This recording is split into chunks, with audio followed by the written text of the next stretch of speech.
Good morning, everybody. Thank you for joining us for another video here at Oakley Home Access. We hope you're doing well and staying healthy during this difficult time. Today we want to talk to you a little bit about suitcase ramps. Now these ramps are great for taking out into the community because they provide just enough ramp for, say, an 8-inch curb or a 6-inch curb to perhaps get up a sidewalk.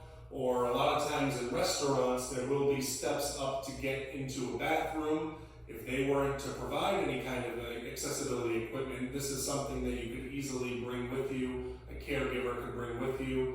To show you how it works, essentially it just sets up on the ledge of the top step.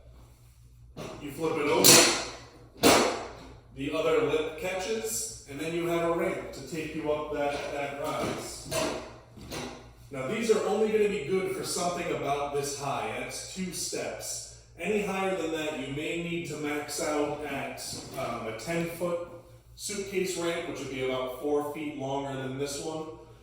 Those can get really heavy and cumbersome for a caregiver, so that's always something we want to take into consideration before we deliver or install these at a house.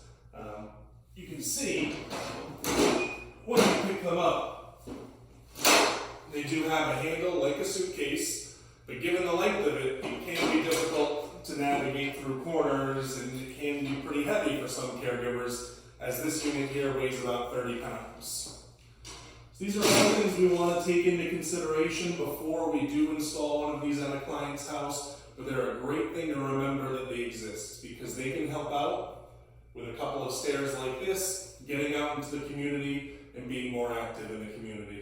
If you have any questions about suitcase ramps or any other of our pieces of our equipment, please give us a call or check out our website. Thank you.